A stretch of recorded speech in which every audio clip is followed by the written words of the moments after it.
Good afternoon and welcome, KP Carter, the Literacy Whisperer.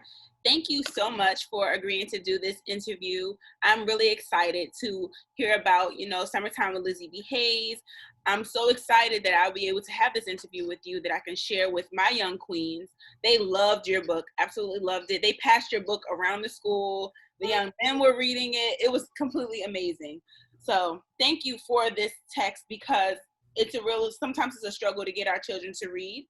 And I just appreciate you for getting this book out there that students do want to read and engage with. So, thank you so much. Can you hear me? Yes, I can. Okay, great. Perfect. Great. So can you just tell me a little bit about yourself? So, let's see, go all the way back. I am from Newark, New Jersey. I grew up in Newark, New Jersey, and lived with my grandparents, and I just had a normal childhood. I went to an HBCU, yes, Johnson C. Smith University in Charlotte, North Carolina, and I went to a predominantly white institution for my advanced degree. I have a master's degree in reading from Kutztown State College and Kutztown State University, in Kutztown, Pennsylvania. And I'm a teacher. I've been teaching all my life, really, but my formal teaching career began in and so I retired. I've been retired now for about 4 years, but I write, I do parent workshops, and I do what I can to keep myself busy. Nice. Yes. So, when did you start writing?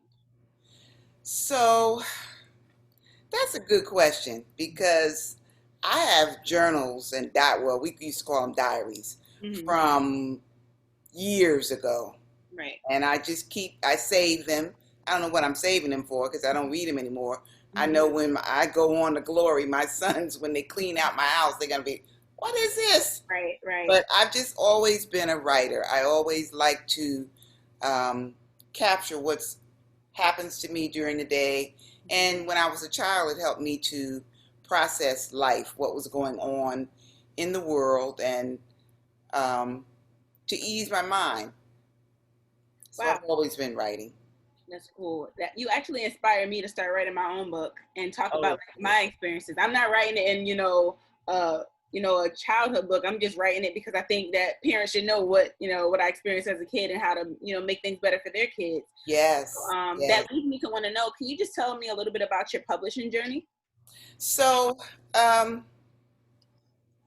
I used to teach in Montclair, New Jersey, in a wonderful school, and we used to have author day.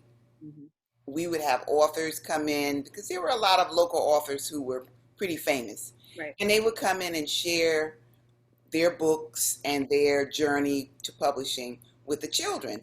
So one year, I can't remember her name for the life of me, but she is a famous author. She brought in a folder that was this thick.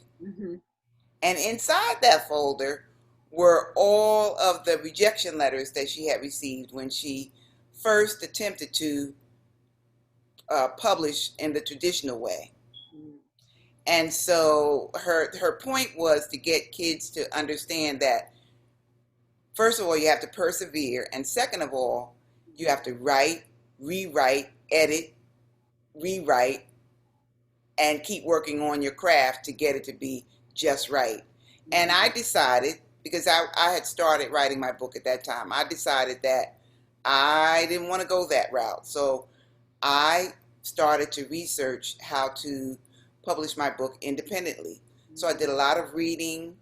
I have had a lot of help from people who have independently published. They gave me books and resources to look up.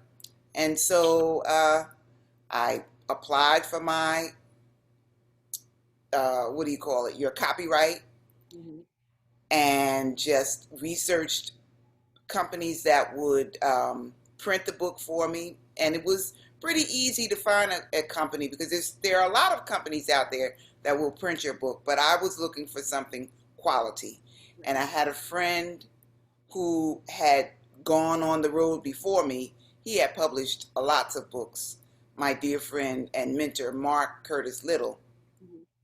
he steered me into the direction of a company, and I used them, and I had a good experience. Nice. It's a lot of work, Right. I'm learning that. a lot of work, a lot of, you have to be really determined and focused. You Mhm. have to say, nothing else matters. I have to get this done. And during that time, well, I've always been an early riser. So what I did was get up just an hour earlier and Mhm. write and work on the book, work on the process, and write. So that was my journey. That's good advice because it was maybe 2 to 3 days where I was just like writing, writing, writing, writing. I probably got like 18 chapters done in the course of 3 days. Wow. And then after that, I just lost the mojo, and I'm just like, okay, I guess I'll finish it whenever I finish it. So I'm trying to give myself a hard deadline because you want to write the book. It's all of the things you want to get out there, but it's not the motivation is just not always there as much as we want it to be. Yeah. So I'm learning that, and I have to just discipline myself. And I remember we spoke before. I can't remember. Maybe it was maybe 2 months ago when you were finishing up writing a book, and you were just like, "Well, I need to focus on this. I'm working on this. I'm writing." I'm just like, "See, if she can do this, I can do this. Why am I not? Yes. Why am I not doing it?" You can do it. You just have to make a decision to do it. And don't be so hard on yourself, because there was a time when I would say, okay, I'm going to write for an hour every day, or I'm going to write 2 chapters every day. And sometimes it's good enough to write for 15 minutes, as Yeah. long as you get something down on the page. Right. Right. Yeah. That's very true. So I want to jump into your books a little bit. I want to know if you could pick any book, I mean, well, any character from either of your books, who would you choose to be quarantined with and why? Who would I choose? Probably I would choose Cousin Jojo. He's in the first book, in Summertime with Lizzie B. Hayes. Mm-hmm. He is a cousin that Lizzie met when she went to Philadelphia. And he is just a character. He's so funny. He's always making jokes and laughing. So if I could had to be quarantined with somebody, it would be him, because we would have a fun time. Right. All Yeah. right. Cool. So what have you been doing to keep busy during quarantine, during this whole Woo! pandemic? Well, I have been writing. Mhm. Sometimes the writing hasn't been as easy to do because there's so much going on with the health pandemic and the civil unrest, because of the fact that we have not been being treated fairly, Right. and our brown and black bodies have been targets and killed. So Mhm. it's not always been easy to do. But I do get to write. I've been experimenting with some recipes. Mhm. Like some people say, they've just been cooking up a storm. Yeah. I always cooked. Yeah. So I didn't do anything different, but I have been trying new things. Mhm. And I've become a Netflix binger. Netflix is the way to I go. started just looking at what's on Netflix, and I'll give myself, okay, I'm only going to watch 3 and then Mhm. stop. That's enough. I don't want to be on the couch all day. Right. Yeah. We don't limit ourselves over here. If we found a good series on Netflix, we will watch the whole season, and then we're trying to find another season. Yeah, we are hardcore bingers over here. We have no discipline like how you have it. We watch what we want to watch, and if it takes us 6 hours to get through it, we're That's legit it. sitting there for 6 hours. We Oh, might, God. the snack break, but we have to get through it. Get it through. Okay. Through it. So, what is the best part about being a writer for you? So I think the best part is the finished product, and going to places like when I came to speak with your girls, the young queens, and watching how excited they get about the book, and how excited they are to meet a real author, Right.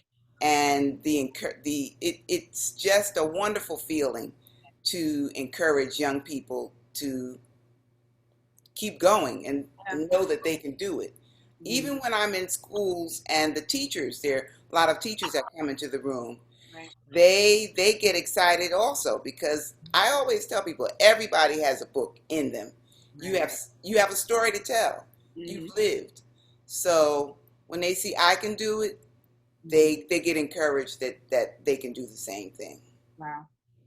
Well, listen, you definitely inspire me. I'll keep saying that over and over again because I thought that I could just write it and then it'd be done. And I'm like, okay, great, now let's publish it. Mm-mm. It's so much more to it than It that. really Like is. to pick the best, parts of your story, or the best ideas, or framing something in the correct way.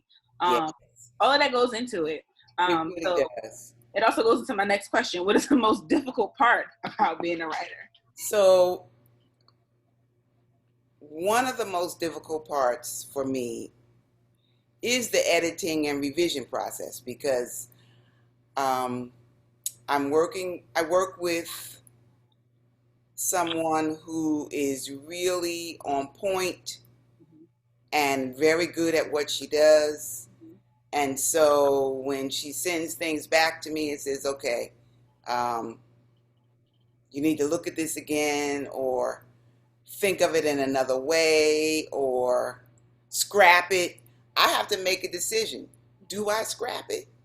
And how do I rewrite it? And it really takes a lot to go back and revisit what you've done, what you thought was great, but that's why you get editors, Mm-hmm. because they will, if you get a good one, Yeah.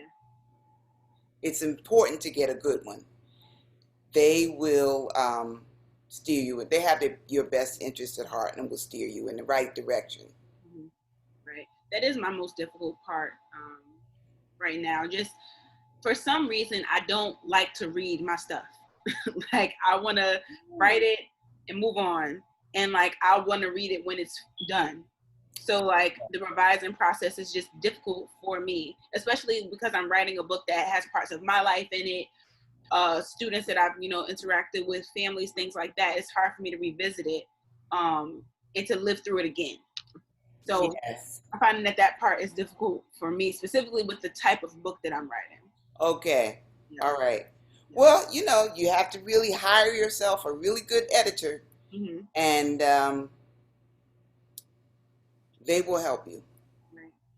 And if you decide to traditionally publish, you would get an agent, and they would help you get into the right place that you need to be.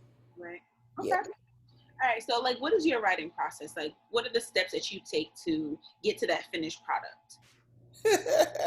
That's another good question. So, when I wrote the first book, I would just write. Well, again, I was a whole lot younger too when I wrote the first book. I would just write. And it was not a problem.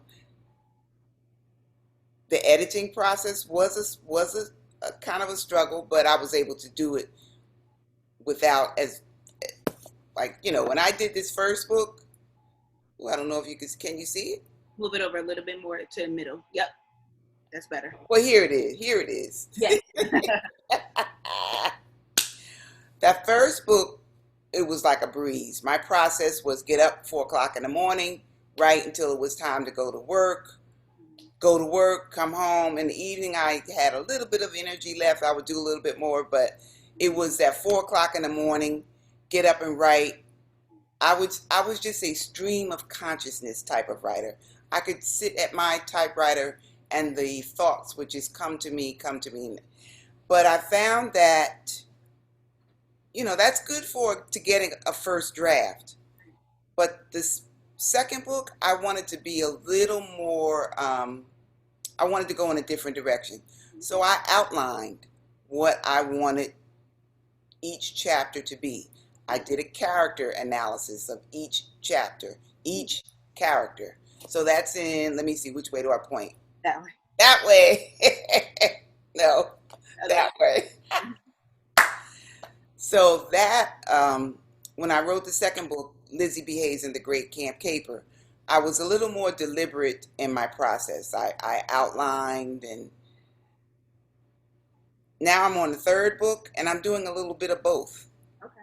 I'm doing a little bit of both, but what I find that, like, I've taken a few workshops and I've listened to so many author events on Zoom and on Facebook and Instagram and everything else during this time of pandemic, and they all have different processes. So you have to find what works best for you. Right. Yeah. Well, what I firstly tried to just come up with a theme. I've been struggling with what I wanted to write about for literally months. And so then I decided on it, I'm going to write about what Black kids need. And so that took me through my childhood. It took me through being an educator. It took me through being a step parent. And so all of those different pieces are now working together. So then I came up with a list. I think, well, when I was a kid, I needed this. Or I know that my student is struggling with this, so I know that our kids need this. And Yeah. so in that sense, I did an outline. But as I started writing, I felt like I was more passionate about certain chapters. And so I wrote those first. And then it became all out of order. But at least I had a list of what those things were. And so now, okay, I had this experience, I can put myself here. Or I had a student who experienced this thing, I can put their story here. Mm-hmm. So the outline has worked for me. I typically don't like outlines. Even since high school, I hated the outline process. I never wanted to do it. I'm just like, why can't I write my essay and just submit it to you? And if you need to give me feedback, give me feedback. But why do I need to outline? I didn't like it. But I'm now seeing that there's a benefit of it. It helps you get structure. Right. And I need structure. And keep yourself focused. Keep your story from going all over the place. Right. And that's why I'm glad that I decided to write down some ideas before I jumped into writing the book. It really, yep. So what is one random fact about you that your readers might not know? A random fact about me is, one is I love peanut butter and jelly sandwiches still as an adult. I will eat a peanut butter and jelly sandwich for lunch or dinner. Right. Or breakfast, depending. Right. But I love peanut butter and jelly sandwich. That to me is like, yeah. I love them too. With a tall glass of cold milk. No, I'm not much into milk. I like it together. I won't go in the refrigerator and just grab me a glass of milk. I think that's weird. Okay. But with my peanut butter and jelly, I have to have peanut butter and jelly. Gotcha. Right. So what advice do you have for young aspiring writers? So always be aware of what's going on in your world. Just pay attention to what's going on. Be authentic. Be yourself. Don't try to be like somebody else. Don't think that, well, so-and-so had a best-selling book and they were on the New York Times best-selling list and let me write like them. Let me duplicate what they did. Well, you can't duplicate what they did. You have to find your authentic voice and keep a notebook and something to write with wherever you go so you can take notes. Right. Write down the things that you experience that are important to you. And just be open and willing to grow. Hone your craft. Learn about. Now, I'm not saying don't read other authors. You need to read contemporary authors and the classics. You need to read to know what good writing looks like, of course, but you have your own voice. And people need to hear your voice. So develop it. Be authentic. Be yourself. And don't give up. Right. Don't give up. Thank you. I'm going to take that advice myself. Yes. Do you have like a special place that you write? Like when you go into this room, your mind, your body is saying, this is where I'm writing and this is what the focus is in this space. Do you have one of those? So I have an office and I write in there. I write there most of the time. That's my early morning place to go. I have a wonderful chair, a nice desk set up. There's no clutter or anything. I can't, if there's clutter in my sight line of view, I can't do it. So it has to be a neat place. And so that's typically where I write. Sometimes I will write in my living room if an idea strikes me. But most of the time it's just in my office. I made myself an office upstairs, but I haven't been using it. I literally have been writing in my room. Oh, okay. Well, whatever works. But yeah, yeah. But I think I need to get that space so I can get more discipline to continue writing and finish the book. So I may have to like really make that office space feel like you're here to work. So Yes. So I'll do that. Do you have any books coming up? We would love to hear about it. So, Lizzie B. Hayes is a series. Summertime with Lizzie B. Hayes was book number 1. I'm afraid to point because now I'm not sure. Yes, book number 1. And then Lizzie B. Hayes and the Great Camp Caper. You can see it. Yes. Lizzie B. Hayes and the Great Camp Caper.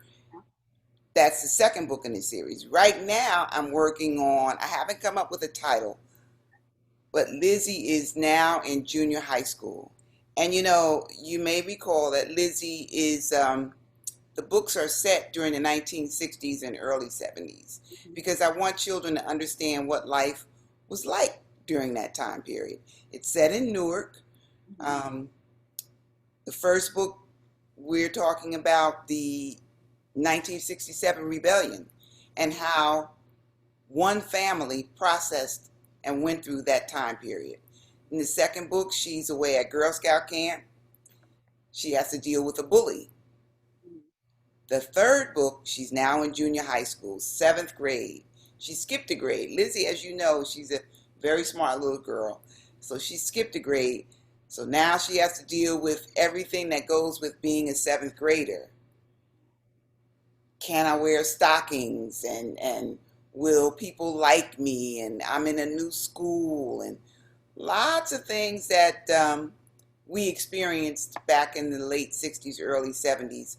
I delve into in the third book. So that's what I'm working on now.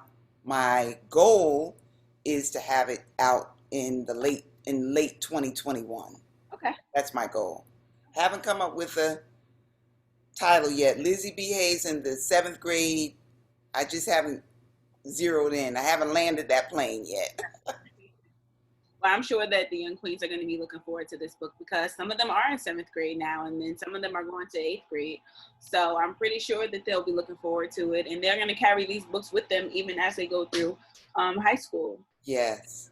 So my last question for you, what are some ways that parents can use your books to engage young readers?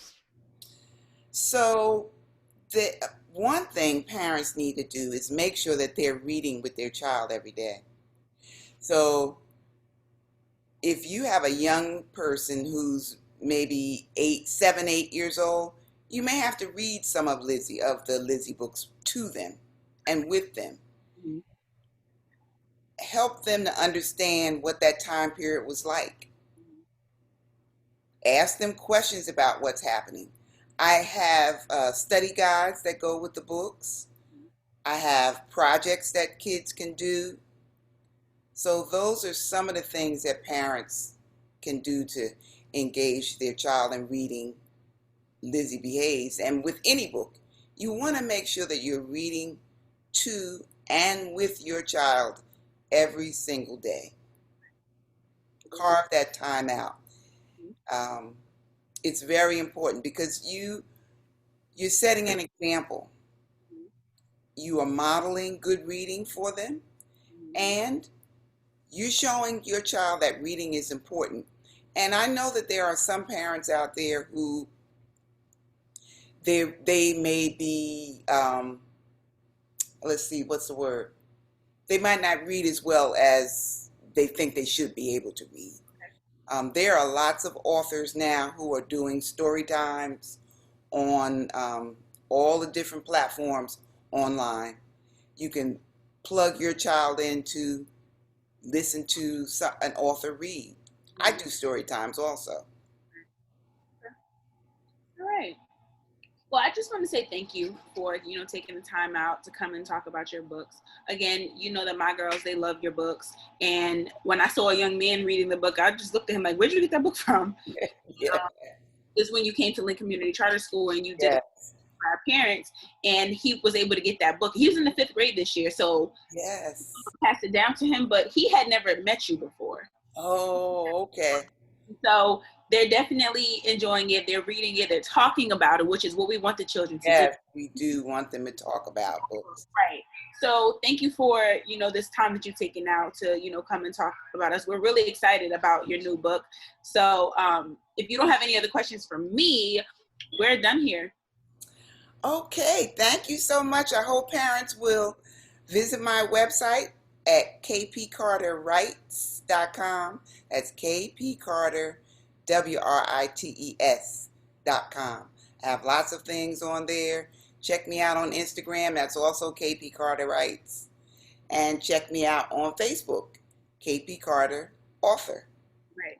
So, and I'll be doing a series of book talks as we continue to be quarantined, and even as things open up. I don't think I will be going into schools as much as I used to. I was always in a school, but I think for right now, first of all, I'm not even sure how many schools are going to actually open, but I'm doing a lot of things virtually to keep kids engaged with reading. Right. Because I am the literacy whisperer. You're getting these children at my school because sometimes they do not want to read, but your book is one that they do want to read. And so I'm just grateful for that. So keep writing because they're going to keep reading. Thank you. Thank you. Bye-bye.